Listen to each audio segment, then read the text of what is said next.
bénédiction. Alors, tu peux t'asseoir. J'ai envoyé une affiche dans le forum pour ceux qui ne le savent pas, qui ne sont pas enregistrés dans notre forum de prière. Le thème de notre message aujourd'hui, c'est Festival de bénédiction. Alléluia. Festival de bénédiction. Je suis venu dire à quelqu'un que tu as besoin de la bénédiction de Dieu. Il y a même temps t'informer que tu es déjà béni. Et pendant ce service, beaucoup de choses vont se produire. Baisse le son. Beaucoup de choses vont se produire. Alléluia. Est-ce que vous savez que les chrétiens sont bénis de toutes choses? Un véritable enfant de Dieu est déjà béni. Comme si vous n'êtes pas avec moi ici. Le sous-thème de mon enseignement, c'est que la pauvreté n'est pas une bénédiction. La pauvreté n'est pas une bénédiction. Donc, comme sous-thème de la bénédiction, la pauvreté, n'est pas une bénédiction. Avant qu'on entre dans certains sujets plus sérieux encore, j'aimerais commencer par ce sujet appelé pauvreté. Alléluia. Et c'est que la Bible en dit, c'est que la Bible dit de son sujet, de lui. Dans le livre de 2 Corinthiens, chapitre 8, le verset 9. Amen. Pour ceux qui bavardent la parole, soyez concentrés ici. Le temps de la parole. Les allées et retours, il faut arrêter. Amen. Donc, 2 personnes, 7 témoignages. Waouh, 2 personnes, 7 témoignages, on acclame très fort. Alléluia. La première, c'était quoi, pasteur? Déjà, la libération du petit-fils de maman Flore aux États-Unis a libéré sa condition. Et la maison. Selon la prière et selon les déclarations que vous avez faites. Effectivement. Et son deuxième témoignage, l'accomplissement de la maison. Oui. Pour maman Flore. Il avait proposé par rapport à la maison. Samedi, entre samedi et lundi, il serait chez toi pour lui déclasser cette maison. Vous savez, merci beaucoup. Et il y a encore un autre témoignage. Oui, donc en un mois et demi, elle est déjà chez elle. Elle est chez elle. Elle m'a envoyé la vidéo. Amen. Et elle est chez elle. Maison bien construite. Elle sort de la location pour habiter chez elle. C'est son premier témoignage, la guérison pendant le vendredi. Elle avait une toux. Vous avez déclaré, je crois qu'il y a la toux et qu'il aurait suivi une infection. C'était son témoignage. Wow. Là, elle était guérie. Après ça, quand il y a la pharmacie, acheter les remèdes pour son témoignage. Tu as fini les remèdes là. Il y a encore resté les remèdes. Tu as laissé ça à la maison. Donc là, la toux est finie. La toux est finie. Donc là, je on acclame très fort. On ne voit pas les témoignages. Les témoignages prouvent l'existence de notre Dieu. Elle démontre que le message que nous prêchons, elle n'est pas fausse. Le changement dans la vie des gens qui prouve que le christianisme n'est pas une religion. Et que ce que nous disons ici, ce n'est pas de la flatterie, ce n'est pas de la comédie. Parce qu'il y a certains qui restent chez eux, ils vont critiquer les pasteurs et dire que les pasteurs vous vendent l'illusion, ils vous vendent le mensonge. Alléluia. Et ils vous escroquent, ils vous manipulent. Il est vrai qu'il y a certains pasteurs qui le font. Donc sincèrement, ce n'est pas vous dire que tous les pasteurs sont authentiques. C'est pas vous dire que tous les ministères sont vrais. Amen. Mais dans ce lieu, des vies sont transformées chaque jour. Amen. Mais le fait qu'il y ait des faux ministères, des fausses églises, ça ne veut pas dire que toutes les églises sont fausses. Le fait qu'il y ait des faux pasteurs, des faux prophètes, ça ne veut pas dire que tous les pasteurs, les prophètes sont fausses. L'une des preuves, l'une des évidences qui prouvent que le message que nous prêchons est authentique, c'est votre témoignage. C'est quand vous voyez les vies des gens être transformées. Elle quitte la location pour entrer chez elle. Amen. Et son fils qui était en prison désormais est libéré. Ça c'est un témoignage. Elle était guérie de la toux. Et la dame qui a témoigné tout à l'heure là, elle vous a donné son témoignage. J'ai enseigné une fois sur le rejet. C'était une prédication, une exhortation prophétique. Elle a saisi le message que le rejet est un don. Alléluia. Elle a saisi le message et quelques temps après ça a changé. Non seulement sa fille a été guérie, mais aujourd'hui elle expérimente un changement dans le domaine des finances, du travail. Vendredi 6, ce qu'on dit c'était comment? Non, vendredi 6 c'était celui qui a manqué le coup de vendredi. Vendredi. Le niveau était très élevé. Je crois que nous sommes du côté de Badem-Abeka. Parce qu'on a une branche de notre église à Kota, une branche à Pandor, mais les gens étaient du côté de Kota. Il y a une jeune dame, pendant que je faisais des déclarations, Elle a vomi du sang. Vérité. J'ai même partagé. Il y a la vidéo. Si vous voulez la vidéo, je vous envoie la vidéo. Elle a vomi du sang. Quand vous voyez des preuves comme ça, parce que quand vous priez, parfois nous les pasteurs, quand on prie, les gens vomissent. C'est le cinéma. Vous voyez un peu que les gens provoquent ça lui-même. Comment quelqu'un va provoquer ça lui-même jusqu'à vomir le sang? Dieu existe. Il m'adresse aux incrédules, à ceux-là qui ne croient pas et qui pensent que le christianisme c'est un jeu et que les pasteurs ont ouvert des boîtes. Parce que pour certains, quand les gens sont forts pour insulter les églises, pour insulter les pasteurs. Mais nous voyons la vie des gens être changée chaque jour. Vous voyez que cette femme-là témoigne, elle pleure pour elle. Tu vois, c'est un enfant. C'est une maman. C'est un montage. Bien encore ça aussi, c'est un montage. Donc dis-moi la vérité, non? Et ce matin, la vie de quelqu'un va encore changer. Ça semble, écoutez, hein, quand Dieu veut te bénir, vous voyez comment Dieu bénit? Dieu vous bénit au travers d'un homme qu'il a établi sur vous. C'est simple. Même si tu dis que j'ai la foi qui déplace les montagnes, pour que Dieu te visite, il va envoyer quelqu'un. Quand Dieu voulait visiter le peuple d'Israël, ils ont souffert pendant combien d'années dans l'esclavage. Dieu les a envoyés Moïse. Au temps de Gédéon, Dieu a envoyé Gédéon. Au temps d'Élie, Dieu a envoyé Élie. Au temps de Jérémie, Dieu a envoyé Jérémie. Alléluia. À notre temps, dans notre dispensation, nous avons le Seigneur Jésus-Christ. Et le Seigneur Jésus-Christ nous a envoyé les apôtres, les apôtres, les pasteurs, les prophètes. Et à cette dispensation actuelle, Dieu vous a envoyé un prophète. C'est simple. Vous devez juste identifier votre saison, votre temps. Il y a des gens particulièrement que Dieu envoie sur votre chemin pour vous dessiner bien précis. Ce n'est pas en me disant, ce n'est pas que je suis en train de m'enorgueillir et dire que je suis supérieur ou bien je suis spécial en Christ. Et je suis conscient de l'appel de Dieu qui est sur ma vie. Je suis pleinement conscient. Je dis, attends, c'est que je sois trop humble sur ce côté-là, c'est que tu as menti. Je suis fier de l'appel de Dieu sur ma vie. Parce que les évidences de cette vocation, elles sont palpables. Elles se manifestent tous les jours. Tous les jours. Maman qui est derrière, qui est la belle-mère de Monique, maman, lève-toi debout. Son fils, à toi que je m'adresse, maman. Son fils venait ici avec Monique. Monique est où? Monique est où? J'ai eu ce plan de témoignage. Elle s'est mariée, je vais donner une prophétie sur elle qu'elle devait se marier. Et qu'elle va rencontrer son mari le lendemain. Quand tu prophétises comme ça, tu as l'impression que le pasteur a inventé tout le monde. Comment tu peux dire que je rencontre mon mari demain? Et effectivement, le lendemain, elle a rencontré son mari. Ça n'a même pas fait quelques temps, ils se sont mariés. J'ai prié sur elle, j'ai prié sur son mari ici parce qu'elle a commencé à suivre l'église. C'est grâce à elle que son mari me rencontre et prend contact avec ce ministère. C'est comme ça que je prophétise son mari. Aujourd'hui, il est où? Il est en Europe. Il a voyagé, il a trouvé un job là-bas, il est parti. Et ça va suivre tous tes enfants. C'est mon staff. Il faut vous accrocher, c'est ma fille. C'est juste un témoignage. S'il faut citer des vies qui ont été changées, en fait, il y a certaines personnes qui ne veulent pas côté parce qu'il y a certains qui sont ingrats. Vérité. Vérité, papa. J'ai des enfants Vérité. qui sont ingrats. Vous savez, nous sommes des épouses, n'est-ce pas? Jésus-Christ est notre époux. Est-ce que vous savez que le rôle d'une bonne femme, c'est la reconnaissance? Amen. Et vous savez que le caractère qui peut maintenir l'homme dans ta vie, c'est la reconnaissance. Amen. Quand tu es une femme ingrate, tu passes à côté de tes bénédictions. Vérité. Tu ne vois pas, tu n'apprécies pas ce que ton mari fait dans ta vie. Tu vas tarir. Même si tu joues à l'orgueilleuse, que à papa laisse des histoires là, nous on est comme ça. Tant mieux pour toi. Quand Jésus se nourrit de notre reconnaissance, Dieu lui-même, lui s'alimente de notre reconnaissance. Quand l'église est reconnaissante, écoutez, les enfants d'Israël n'ont pas pu voir la terre promise à cause de leur attitude d'ingratitude. À cause de cette attitude d'ingratitude, ils n'ont pas pu voir la main de Dieu. Ils ont régné la main de Dieu sur leur vie. Ils ont rejeté les bienfaits de Dieu sur leur vie.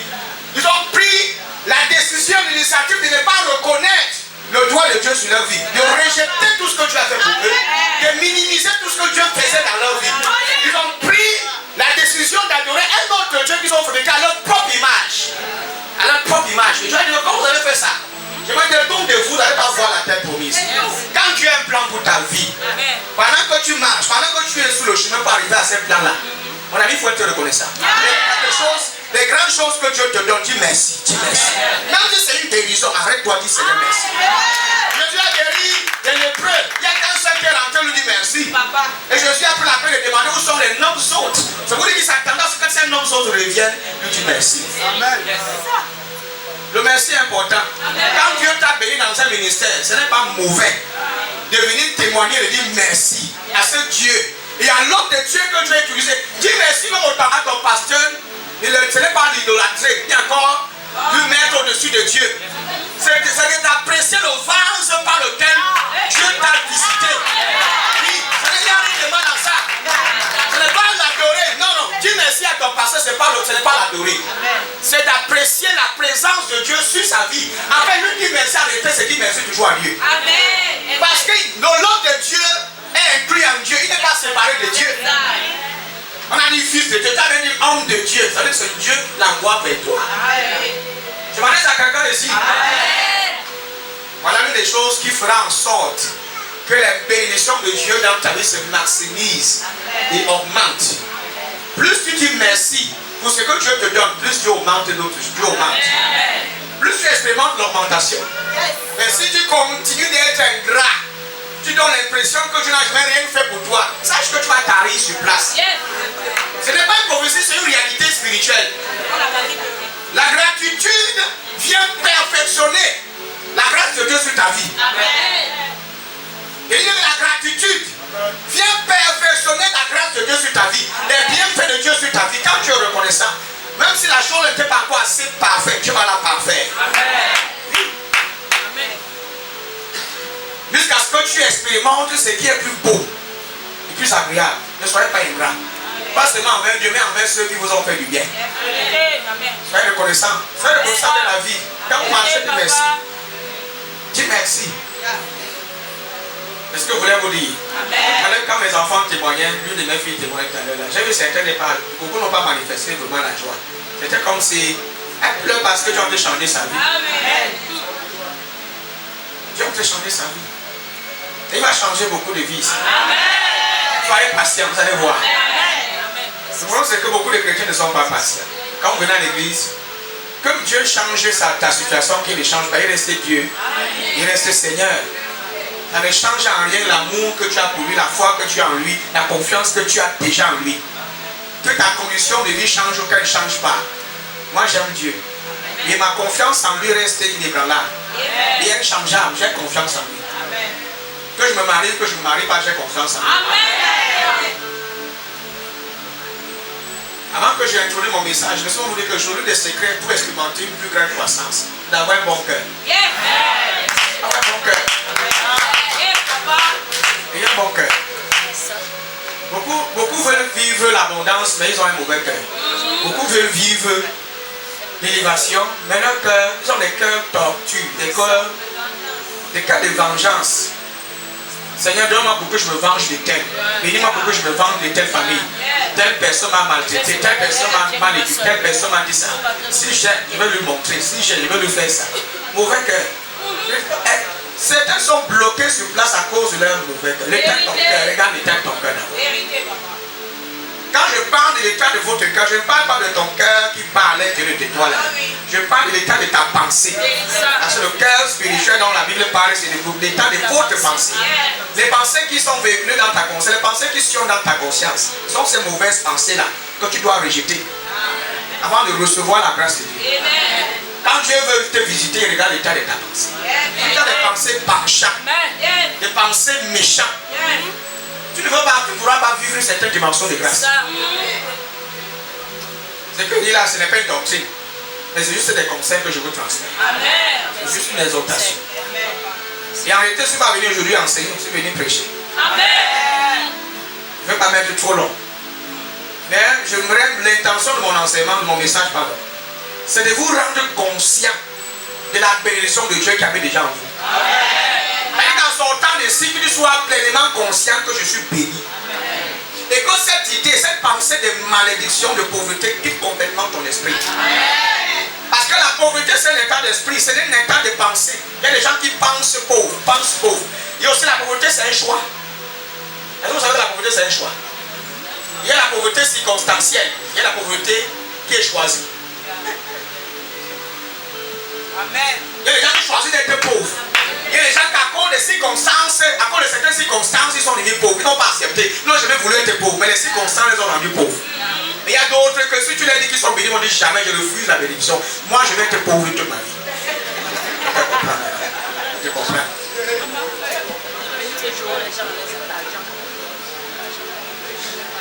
Dans le livre de 2 Corinthiens, chapitre 8, verset 9, la Bible dit quoi? Car vous connaissez la grâce de notre Seigneur Jésus-Christ qui, pour vous, s'est fait pauvre, de riche qu'il était, afin que par sa pauvreté, vous fussiez enrichis. Ça, c'est 2 Corinthiens, chapitre 8, le verset 9. Car vous connaissez la grâce. Vous connaissez quoi? La grâce de notre Seigneur Jésus-Christ qui, pour vous, s'est fait pauvre, de riche qu'il était, afin que par sa pauvreté, vous fussiez enrichis. Dans le livre de Proverbes, chapitre 10, verset 22, il dit c'est la bénédiction de l'Éternel qui enrichit. Et il ne la fait suivre d'aucun char. C'est quoi? C'est la bénédiction de l'Éternel qui enrichit. Il n'a pas dit le job, hein? Il a dit que c'est la bénédiction de l'Éternel qui enrichit. Et il ne la fait suivre d'aucun char. Vous voyez donc, comme résumé, la pauvreté n'est pas une bénédiction. Vous voyez nulle part ici écrit. Si Jésus-Christ s'est fait pauvre, afin que tu sois riche spirituellement et riche dans tout domaine de ta vie, ça veut dire que la pauvreté financière et spirituelle ne fait pas partie, alléluia, de la nature de Dieu. Ça ne fait pas partie des projets de Dieu concernant notre vie, concernant notre avenir. Dans Proverbe 10, verset 22, la pauvreté dit quoi? Car la bénédiction de l'Éternel qui arrive. Donc l'intention de Dieu, rien que parce que les cieux comprennent que l'intention de Dieu, son plan, sa volonté, c'est que lui, de son désir, c'est de nous bénir. C'est de nous rendre riches, c'est de nous voir riches, pas pauvres. Donc n'utilisez jamais la pauvreté comme une excuse pour plaire à Dieu, comme un moyen pour être pieux. Parce qu'aujourd'hui dans nos églises, l'une des signes de la piété, c'est la pauvreté. Donc pour certains chrétiens, pour être pieux devant Dieu, pour être bien présentable devant Dieu, il faut être pauvre. Et il dit tous les passages de Lazare que ouais, Lazare allait au paradis, il était pauvre. Il faut être pauvre pour aller au paradis. Donc la voie pour aller directement au paradis, c'est la voie de la pauvreté. Et ils vous diront que regardez la vie du riche qu'il a dans l'enfer. Ouais, il était riche là dans l'enfer. Mais le riche, est-ce qu'il était converti? Tu veux être riche en Christ. Alléluia. Et aller au paradis. Tu veux être riche en Christ, mais tu vas au paradis. Et nous sommes riches. Nous ne sommes pas juste, nous ne sommes pas seulement riches spirituellement, nous sommes aussi riches financièrement. La richesse financière est le partage de tout enfant de Dieu. C'est pourquoi le monde nous méprise.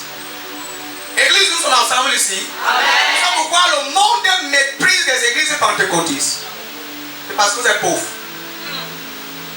Vous êtes connus pour être, vous avez la réputation des grands prieurs, des grands intercesseurs. Alléluia. Des grands rassembleurs, des foules. C'est la réputation que nous avons en tant que les pentecôtistes. Mais la réputation des pauvres est sur notre tête. Nous sommes méprisés par l'État, nous sommes méprisés par le gouvernement parce qu'en réalité, nous allons voir des décrets contre les églises catholiques. Nous allons voir comment le gouvernement s'il y a des décrets contre les églises catholiques. Vous dites qu'il est fermé. Les menaces de Dieu contre les églises pentecôtistes. Parce qu'en réalité, dans nos ministères, la majorité des gens qui y viennent sont pauvres. Ils sont relativement pauvres. D'autres aussi sont absolument pauvres.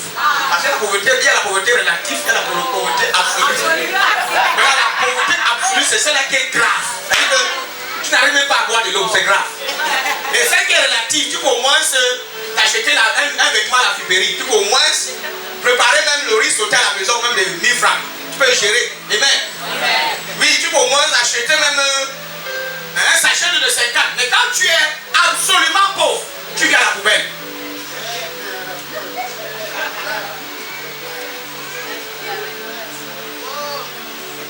Identifie ta place. Tu es à quel niveau? Relatif ou même absolu? Tu es dans quelle dimension, mon ami? Est-ce que tu es dans la dimension de l'absolu? Si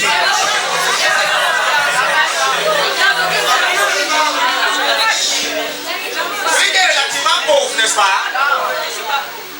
Il y a des choses qu'il ne peut pas s'offrir. Comme par exemple s'acheter une voiture. Il peut s'acheter au moins une moto. Vous voyez un peu, n'est-ce pas? Il peut s'acheter une chaussure à friperie même de 5 000. Mais il ne peut pas s'acheter une chaussure de 70 000. Ouais, il est relativement pauvre. Il peut s'acheter peut-être une chaussure de 5 000, il peut s'acheter un vêtement de 10 000. Mais un vêtement qui coûte au moins 75 000 à mon... Non. Est-ce que tu es arrivé dans une boutique? Est-ce que tu es arrivé dans une boutique, n'est-ce pas? Tu regardes, même en passant sur la vitrine, tu vois le vêtement, c'est beau. Tu essaies de regarder le prix. On te dit que tu veux... Tu dis que non, je vais seulement voir. Non, mais quand tu regardes le vêtement, c'est beau. Tu te vois rien à l'intérieur, c'est la classe. Mais puisque tu es relativement pauvre, tu regardes ta poche, tu vois que tu n'as que 10 000 dans ta poche. Le vêtement coûte 150 000 francs. Celui qui va me dire que vraiment, elle est dedans. Je voulais juste voir. Je reviendrai plus tard. Mais plus tard, c'est quand tu serai riche. Je vous dis à quelqu'un que la pauvreté n'est pas bien. Il y a ceux qui sont absolument pauvres, ils ne peuvent rien s'offrir. On doit tout les donner. On doit tout les offrir. Ils ne peuvent pas s'offrir, même ne serait-ce que même quelque chose de 2 000, non pas. Les 2 000, on doit tout les donner. Je crois que Dieu va délivrer quelqu'un aujourd'hui de ces choses. Si tu étais dans la dimension de l'absolu, tu sors de là. Et tu sors de là. Au nom de Jésus-Christ.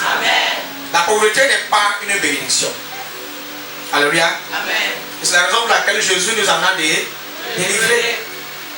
Il s'est fait pauvre afin que nous fussions enrichis. Il est devenu pauvre afin que par sa pauvreté nous fussions enrichis. Cette richesse, elle est spirituelle et elle peut aussi se matérialiser. Alléluia. Je vais démontrer ça tout à l'heure. Parce une âme prospère, une âme sauvée prospère aussi dans ses activités. Une âme sauvée, alléluia, un cœur régénéré. Il faut qu'on ressente ça même dans ce que tu touches avec les mains, ce que tu entreprends avec tes mains. Tu n'es pas sauvé pour vivre pauvre. Non. Tu n'as pas été racheté pour rester pauvre. Tu as été racheté spirituellement afin de vivre les bonnes choses. Parce qu'en réalité, le monde dans lequel nous vivons a été créé par notre Dieu. Le monde matériel dans lequel nous vivons a été créé par notre Père. Et tout ce qui existe sur cette terre appartient à notre Dieu. Et que Dieu peut choisir de te donner un certain nombre de choses. Il peut te combler. Et si vous regardez la vie de tous les patriarches qui ont marché avec Dieu, que ce soit les Isaac, les Jacob, les Abraham, on va découvrir certains d'entre eux ici. Les Abraham et tout le reste là, c'est des hommes qui ont expérimenté la richesse spirituelle et la richesse matérielle. Dieu les a suffisamment comblés de toutes sortes de richesses. Ces hommes-ci ont créé de l'envie. Il faut que tu te bénis à un certain niveau où les gens commencent à t'envier. Parce que quand les gens ne t'envient pas, sache que Dieu ne t'a pas encore béni. Dieu doit te bénir à un tel point où, quand les hommes te regardent, ils commencent à t'envier. Ils disent que non, il y a quelque chose sur ta vie que nous on n'a pas. Alléluia. Je crois que Dieu peut bénir quelqu'un. Et je crois que la bénédiction de Dieu peut en rendre quelqu'un riche. C'est quoi la bénédiction? La bénédiction, c'est une parole. Ce sont des paroles que Dieu confère dans la vie d'un individu.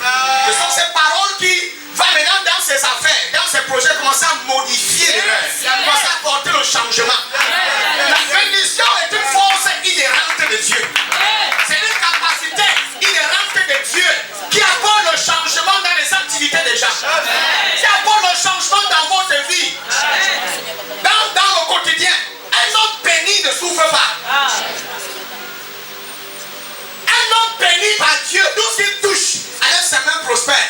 Même si cette chose était maudite, cette chose va fleurir. Après qu'il ait touché cette chose-là. Un homme béni, s'il faut craindre quelqu'un dans la vie, il faut craindre quelqu'un que Dieu a béni. Un homme qui est béni par Dieu. Tu sais de quoi je parle aujourd'hui?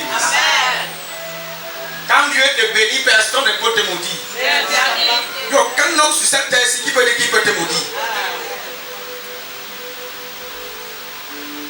C'est la bénédiction de l'Éternel qui enrichit. Et il ne l'a fait suivre d'aucun chagrin. Qu'est-ce qu'on appelle chagrin? chagrin, c'est la souffrance. C'est-à-dire que quand Dieu te bénit, sa bénédiction après ne vient pas à cause du chagrin. C'est-à-dire que tu ne souffres pas dans cette bénédiction. Tu ne souffres pas. Est-ce que vous saviez qu'il y a certaines opportunités qui peuvent te rendre malheureux? Tu as l'argent, mais tu as du chagrin. Aidez-moi un pas depuis le mot chagrin. C'est quoi le chagrin? C'est la souffrance. Tu n'as pas la paix du cœur, la paix de ton âme.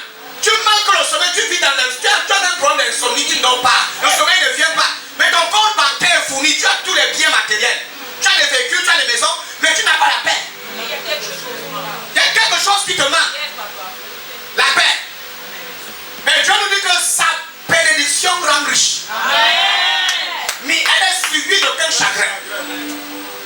Et c'est Dieu, il dit que moi je l'ai suivi d'aucun chagrin.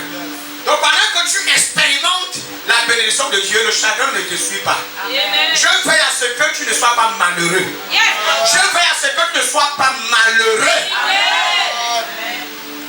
Mais au contraire, que tu vives graduellement dans la joie. Que tu sois toujours joyeux. Pendant que Dieu te bénit, tu as la joie. Je préfère la bénédiction de Dieu que celle des hommes. Non, je vous dis la vérité, je préfère celle de Dieu. La somme qui vient de Dieu, parfois tu passes par certaines épreuves. Quand ça tombe sur ta tête, on ne t'identifie même plus. On arrive à peine à t'identifier, tu changes. Tu changes. Même le thème de ton visage change, le thème même de ton corps, tu change. Est-ce que tu peux dire à toi-même, je suis béni? Je suis béni. Tu n'as pas bien dit ça. Je suis béni. Jésus-Christ n'est pas venu nous donner la pauvreté. Alléluia. Il est venu nous donner la prospérité. Amen. Au lieu de la pauvreté. Amen. Il nous a donné la bénédiction au lieu de la malédiction. Et en fait, il est même devenu malédiction. Donc un véritable fils de Dieu, un né de nouveau n'est pas maudit. Amen. En fait, le mot maudit ne le concerne pas. La malédiction ne le concerne pas. Même si tu sors d'une famille maudite et que tout le monde dans ta famille a été maudit par qui que ce soit, je ne sais pas. Mais à partir du moment où tu acceptes Jésus, tu t'identifies à son œuvre et à son travail fini, tu es béni. Amen. De toutes sortes de bénédictions spirituelles. Amen. Tu es béni. Amen. La malédiction ne te concerne plus. Amen. Arrêtez de vous identifier à la malédiction générationnelle. En tant que chrétien, quand je vois un enfant de Dieu qui continue à s'identifier à une malédiction, c'est comme malédiction de la famille. Je me dis que tu n'as pas encore compris. Ah oui, papa. Tu ne connais pas encore qui tu es, ton identité en tant qu'un fils de Dieu. Parce que le chrétien qui connaît son identité en tant qu'un enfant de Dieu, connaît d'office que lui, il vient d'une généalogie des riches. Des patriarches qui ont prospéré toute leur vie.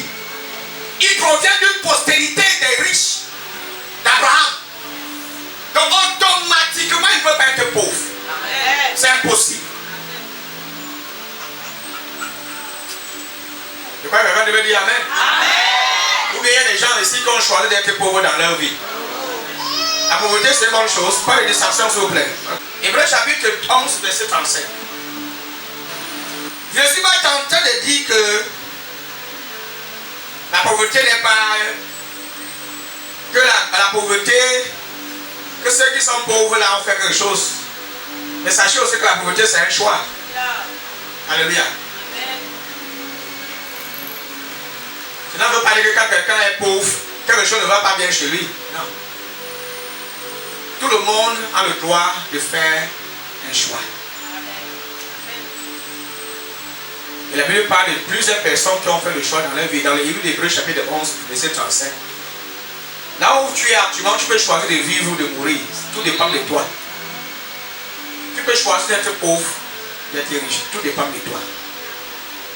Donc tout dépend du choix que chaque individu fait, prend dans sa vie. Dans Hébreux chapitre 11, verset 35, quoi que je vais rapide, la liste ça rapide pas. Hébreux chapitre 11, verset 35, oui, pasteur Nadine. Des femmes recouvraient leur mort oui. Par la résurrection. Par la résurrection. D'autres furent livrés au tourment et n'acceptèrent point de délivrance afin d'obtenir une meilleure résurrection. Reprends s'il te plaît. Des femmes recouvraient leur mort par la résurrection. D'autres furent livrés au tourment et n'acceptèrent point de délivrance afin d'obtenir une meilleure résurrection. Reprends encore une troisième fois. Des femmes recouvrèrent leur mort par la résurrection. Recouvrir leur mort par la résurrection. Recouvrir, ça c'est le mot. Précise bien les mots s'il te plaît. Recouvrèrent. Je veux dire recouvrir. Les emballer. Vas-y. Leur mort par la résurrection. Par la résurrection. D'autres furent livrés au tourment. D'autres furent livrés au tourment. Ça c'est maintenant d'autres catégories de personnes. D'autres furent livrés au tourment. Vas-y. Et n'acceptèrent point. Qu'est-ce qu'ils ont fait? Ils n'acceptèrent point de délivrance. De délivrance. Ils savent pas, ils n'acceptèrent point de délivrance. Voilà. Ils ont refusé d'accepter la délivrance. Maintenant, voilà la délivrance que Christ nous a apportée. Il est devenu pauvre, afin que par sa pauvreté nous fussions enrichis. Donc maintenant, c'est un choix d'accepter ce que Jésus a fait pour toi. Amen. Tu peux soit accepter de t'identifier, merci ma fille, à ce que Jésus-Christ a fait pour toi. Tu expérimentes la puissance de la résurrection ou encore la richesse. Soit tu choisis aussi de rejeter. Si tu veux être délivré, accepte ta délivrance. Amen. Comme ceux-là qui ont accepté et les morts sont restés, d'autres ont rejeté, d'autres ont refusé et les morts sont restés morts. Amen. Dans ce contexte, c'est ce qu'il est en train de dire. Amen. Donc c'est un choix. C'est un choix. Donc chaque être humain est libre de choisir le genre de vie qu'il lui veut expérimenter. Amen. Mais sauf que ma question, mon problème, c'est que n'emballez pas les autres dans votre choix. N'entraînez pas les gens dans votre pauvreté. À part si quelqu'un aussi a pris le choix d'être pauvre comme toi, vous devez les associer de la pauvreté. Mais ne prends pas ta vie de pauvreté. Le choix quand tu as d'être pauvre, tu essayes d'intimider, de contaminer tout le monde avec ça. Et de faire croire aux gens que la pauvreté c'est quelque chose de normal. Sois pauvre seul. Là, les gens choisissent d'eux-mêmes s'ils veulent être pauvres, s'ils veulent être riches.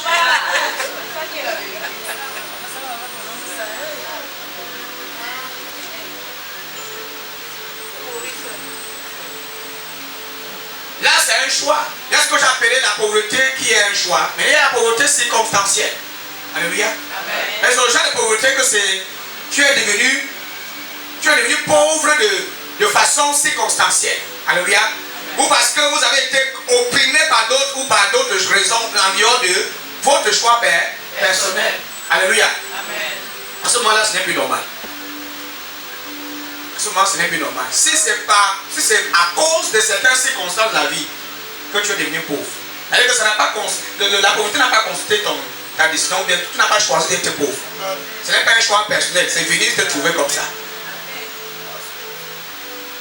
Je parle peut-être des gens qui ont eu des problèmes d'handicap, qui ont des problèmes sont handicapés en général, qui n'arrivent pas à faire certaines choses. Ils ne peuvent pas faire certaines choses que toi, un homme normal, qui a tous ses membres, peut faire. Mais il y a certaines circonstances de la vie qui peuvent te maintenir dans le manque. Certaines circonstances. Mais tu as le choix de sortir de ces choses, de ces circonstances-là. Tu as le pouvoir de te délivrer, c'est-à-dire d'accepter la délivrance de Dieu, de sortir de là. Est-ce que tu me fais comprendre l'église? Il y a des gens aussi qui ont choisi d'être pauvres. Si tu as choisi d'être pauvre, lève ta main qu'on te voit, s'il te plaît.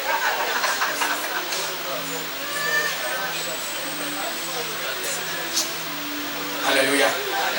Matthieu chapitre 24, verset 14.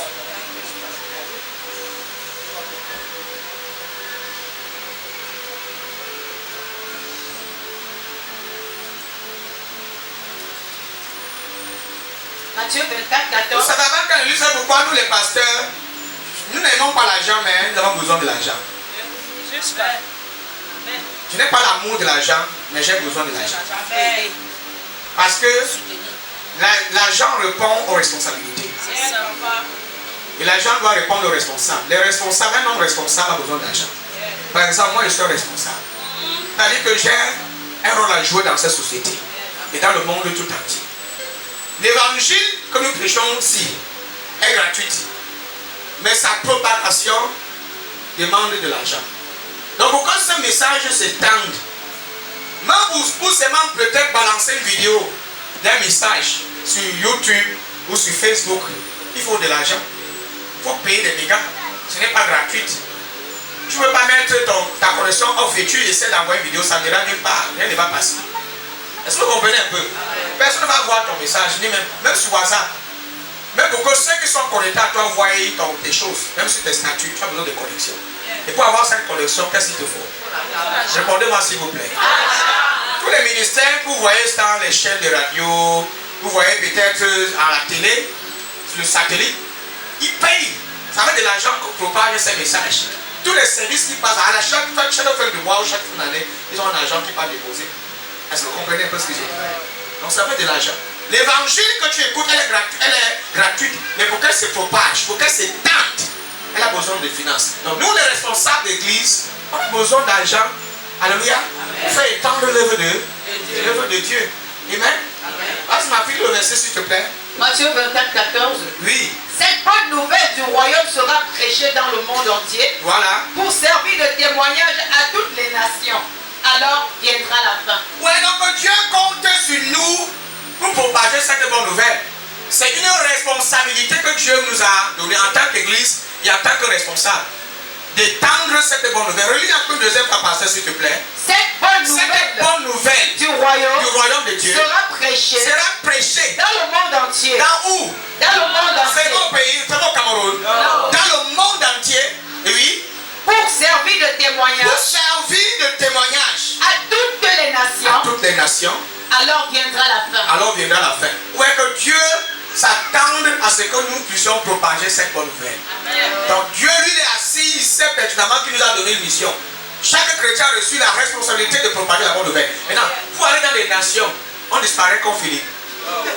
S'il faut maintenant que j'aille peut-être à l'ouest ou à Yaoundé, il doit dire au nom de Dieu, j'apparais à Yaoundé, pas non. Ou bien j'aille à l'agence de général Bétier, je ne sais pas s'il va aller à l'ouest. Je dis au nom du Seigneur, agence. J'entre dans votre bus et puis m'amener à l'ouest. Gratuitement, vous êtes bénis. La sécurité va te porter, je peux dehors. Tu peux faire ce que tu veux. Si tu n'as pas l'argent là, tu ne voyages pas. Même la Bible que tu as entre tes mains là, c'est avec des papiers, on a payé, c'est avec de l'argent qu'on fait avec ça. Même pour avoir cette Bible, tu dois acheter. Même celui qui vient t'offrir ça gratuitement, il achète. Il n'y a pas une industrie qui livre les livres là gratuitement. C'est avec de l'argent qu'on fait avec ça. Essayez de parler à quelqu'un ici. C'est pour vous faire comprendre que nous, les hommes de Dieu, ce n'est pas que nous aimons la richesse. Non, non, non. Nous sommes appelés à être riches parce que notre richesse, la richesse, nous avons besoin de la richesse, de l'argent pour accomplir notre tâche, notre devoir en tant que responsable. On a besoin de ça. Nous sommes d'accord ici. Amen. Si j'ai l'argent là où je suis actuellement là, il y a tellement de choses que je vais faire. Vous ne pouvez pas imaginer. Et j'ai déjà l'argent. Il y a certaines choses que je vais toujours faire. Amen. Il y a des choses. Je vous ai expliqué tout à l'heure, il y a la pauvreté absolue et relative. Il y a dit tout ça. Mais tu savais que quand tu es relativement pauvre, il y a certains besoins que tu peux gérer, mais tu ne peux pas gérer au-delà. Ouais, un peu. Mais si tu étais pleinement approvisionné, tous sont des richesses. Il y a certaines dimensions de bonnes choses que tu vas encore accomplir. C'est pour ça que ce matin, nous voulons que Dieu nous abonde de toutes ses grâces. Alors que les richesses là viennent abonder dans nos vies. Le diable combat aussi les finances, vous pouvez pas imaginer. Parce que nous avons reçu la mission de changer les vies des gens. Zacharie chapitre 1 verset 17. Excusez-moi d'avoir interrompu mon message pour prophétiser. Il le fallait. Vous voyez trop, peut-être trop clair. Zacharie chapitre 1 verset 17.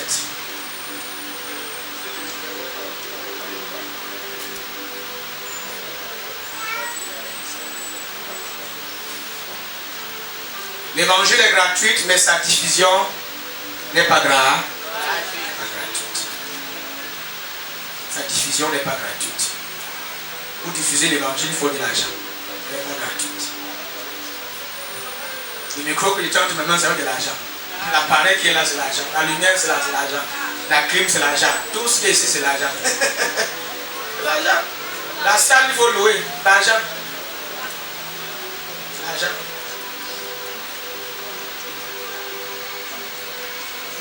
auront encore des biens en abondance. Verset 17. Passe ma fille. Crie de nouveau.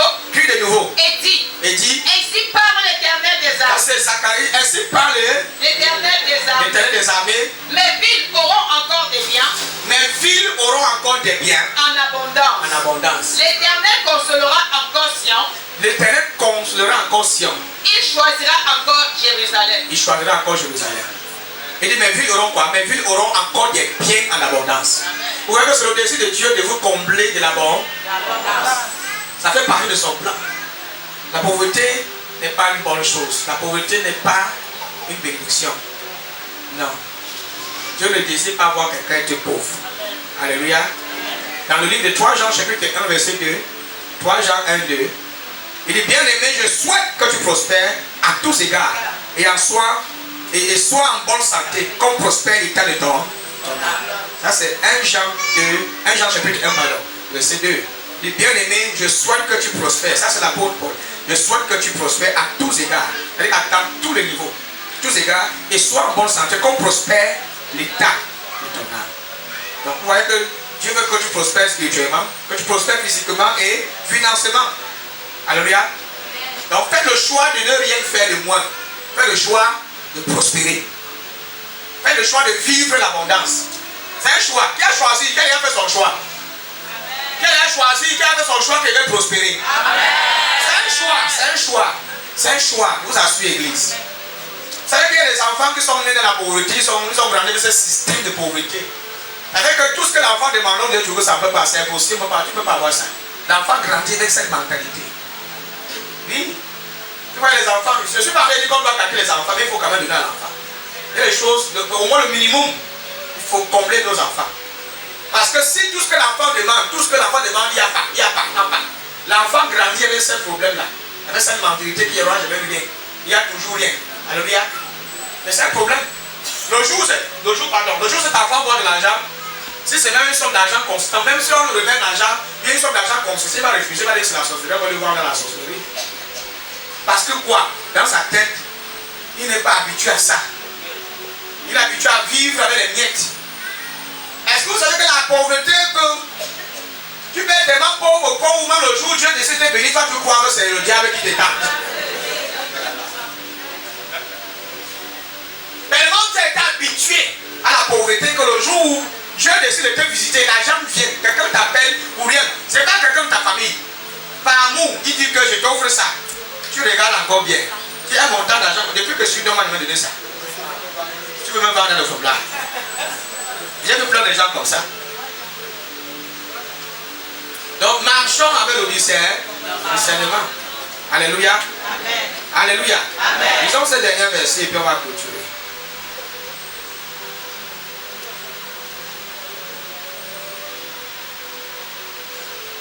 Tout à l'heure, au début de ma prêche, j'ai demandé qu'on lise Genèse 12, verset 2. Il dit que je te bénirai, je rendrai ton nom grand, et tu seras une source de béni. Ça, c'est ce que tu m'as dit quand je venais ici aujourd'hui. Et c'est le tout premier verset que tu m'as donné quand je venais à ce service. Il m'a dit, lis ce passage avant d'introduire sur ton message. Il dit, je te bénirai, je rendrai ton nom grand. C'est-à-dire que tu auras une forte réputation. Amen. Et tu seras une source de bénédiction. Amen. Vous voyez, il y a deux dimensions de bénédiction. Il y a la bénédiction individuelle, il y a la bénédiction collective. C'est-à-dire que tu es béni, c'est une autre dimension. Ça, c'est une dimension qui est petite. Quand vous priez, ne dites pas seulement Seigneur, bénis-moi. Dites plutôt Seigneur, fais de moi une source de bénédiction. Amen. Bénis-moi et fais de moi une source de bénédiction. Parce que si tu es béni, celui qui est béni et qui n'est pas une source de bénédiction, il est limité. C'est-à-dire que Dieu te donne ce qui va te suffire, te donne au-delà. Mais l'homme, celui-là qui est devenu une source de bénédiction, lui, il reçoit pour lui-même et pour les autres. C'est-à-dire qu'il a la capacité d'approvisionner tous ceux qui entrent dans son cercle, tous ceux qui entrent dans ses périmètres, tous ceux qui le racontent. Il leur fait du bien. Dieu veut rendre ton nom grand, c'est-à-dire qu'il va augmenter ta réputation. Tu seras connu de partout dans le monde entier. Et ça, c'est une bénédiction que Dieu transmet. Dieu transmet dans la vie d'Abraham. Dans Genèse chapitre 12, verset 2. Vous voyez ici que Dieu ne dit pas qu'Abraham, viens, je te donne 10 millions, ou bien 10 milliards en espèces. Non. Je lui donne sa parole. Je te bénirai. Je rendrai ton nom grand. Et tu seras une source de bénédiction. L'une des choses que vous devez toujours rechercher dans cette vie, ce sont les bénédictions de Dieu. Amen. Un homme qui est béni par Dieu, il est en possession de toutes choses. Amen. Il ne manque de rien du tout. Il a tout.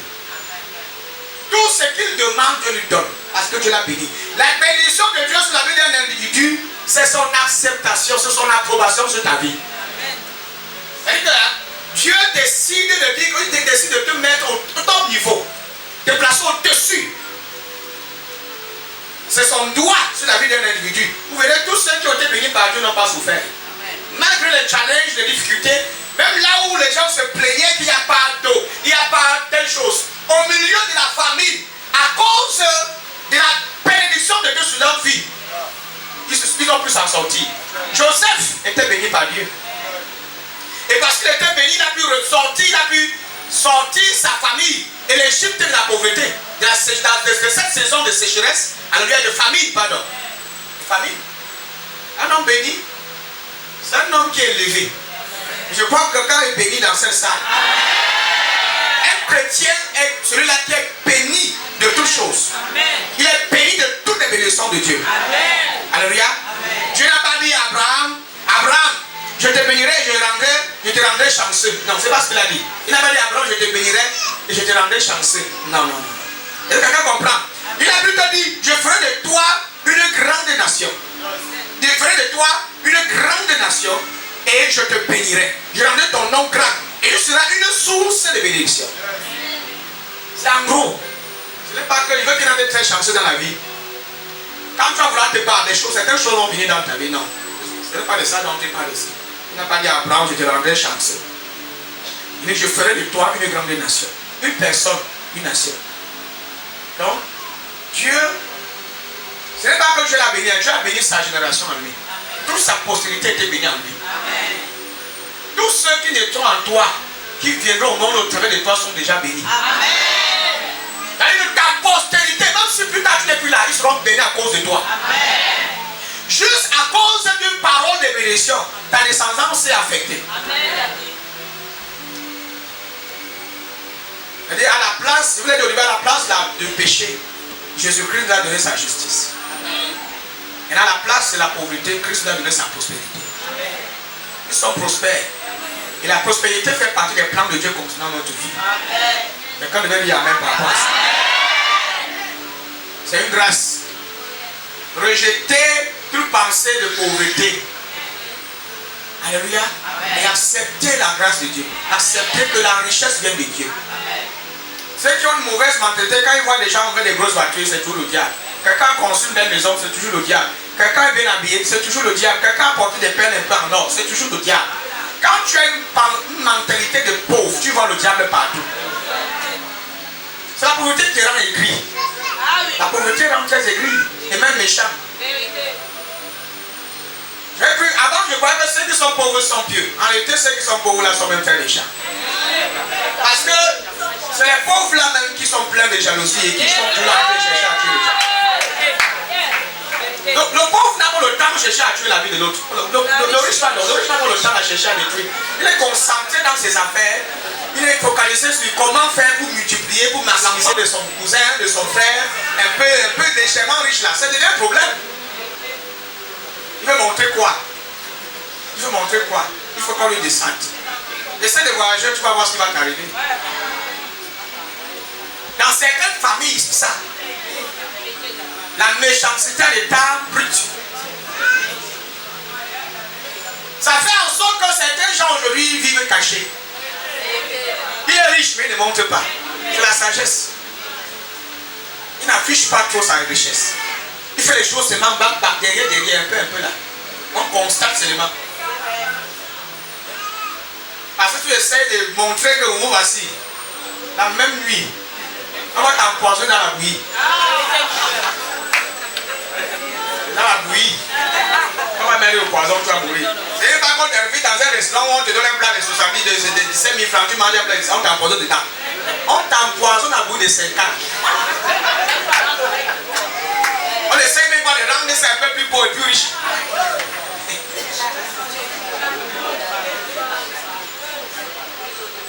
suis une bénédiction. Amen. Alléluia. Dis ça fort, je suis une bénédiction. Et quand tu es vieux, répète simplement. Dis, cher Père, merci pour tes bénédictions. Merci pour tes bénédictions divines dans ma vie. Je suis béni dans tout ce que je entreprends. Au nom de Jésus-Christ. Amen. Nous asseoir, que Dieu vous bénisse.